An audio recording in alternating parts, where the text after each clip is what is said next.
అంటే వెంకటేశ్వర స్వామి వారు అన్నారు, నిన్ను ఈ కొండ నుంచి బయటికి తోయించేస్తానన్నారు. అంటే ఈయన అన్నారు, నువ్వెవరివి తోయించేయడానికి, నాకన్నా ముందు నువ్వు వచ్చావు అంతే. ఇక్కడ నువ్వు 100 గజాల స్థలం వరాహస్వామి దగ్గర పుచ్చుకున్నావు, నేను మా గురువు గారి మాట ప్రకారం నేను చెరువు తవ్వి నువ్వు పూలు కట్టడానికి వచ్చాను.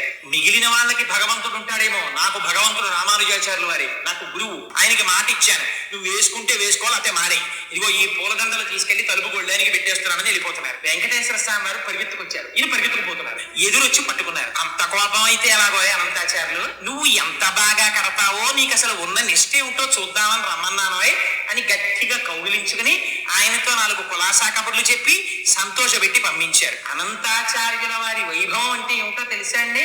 ఆయనకోసారి జ్వరం వచ్చింది, గుళ్ళోకి వెళ్ళడం మానేశారు. మానేసి శిష్యులకిచ్చి పూలదండలు పంపిస్తుండేవారు. పంపిస్తుంటే ఆయన మంచం మీద పడుకుని ఉంటే వెంకటేశ్వర స్వామి వారు అర్చకుల్ని పిలిచి, రావట్లేదే అనంతాచార్యులు 3 రోజుల నుంచి అని అడిగారు. ఆయనకి తెలియదా?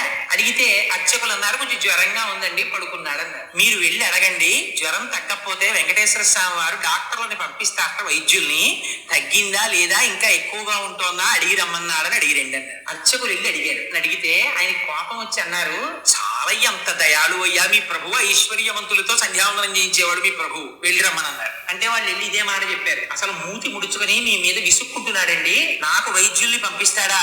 అబ్బో అంత ఖాళీ దొరికింది ఏమిటి ఆయనకి, ఐశ్వర్యవంతులకి సంధ్యావందనం చేయించేవాడు, ఆయన నాకెందుకులే సేవ చేయడం అన్నారండి అన్నారు. అంటే వెంకటేశ్వర స్వామి వారు తనే బయలుదేరి వచ్చారు. వచ్చి ఏమో అనంతాచార్యులు అనారోగ్యం తగ్గిందా అన్నారు. ఇటువైపు నుంచి అటువైపు తిరిగి పడుకున్నారు.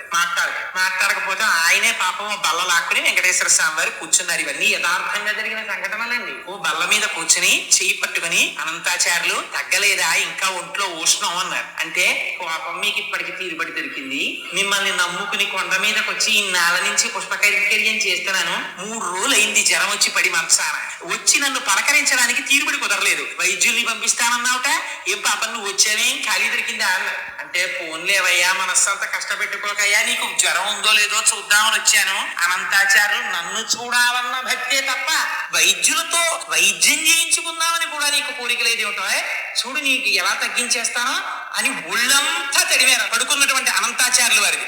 ఆయనకి జ్వరం అంతా తగ్గిపోయింది. లేచి నిలబడి కపాల కాళ్ళ మీద పడ్డారు. పడి, స్వామి అలకొచ్చేసింది, ఏం చెయ్యమంటారు, ఎప్పటి నుంచో ఈ శరీరానికి ఉండిపోయిన ఉద్రేకం, అహంకారం, మీరొచ్చినా కూడా అంత కోపంగా మాట్లాడాను, మీరు రాలేదని మనస్సులో ఉన్నటువంటి వ్యగ్రత చేత అలా మాట్లాడాను, మరోలా అనుకోకండి స్వామి, నన్ను క్షమించండి అని ఆయన కాళ్ళ మీద పడ్డారు. అనంతాచార్యులు నిన్ను క్షమించడం ఏమిటో అని పొంగిపోయి కౌగిలించుకుని పాపం ఊళ్ళోకి వెళ్ళారు వెంకటేశ్వర స్వామి వారు. ఇంకా విచిత్రం ఏమిటో తెలుసా అండి? ఒకసారి ఆయన చెట్ల దగ్గరికి వెళ్ళి పూలు కోస్తున్నారు అనంతాచార్యులు వారు. కోస్తుంటే ఆయన నాగుపాము వచ్చి కరిచేస్తే నోటి వెంట నురగలు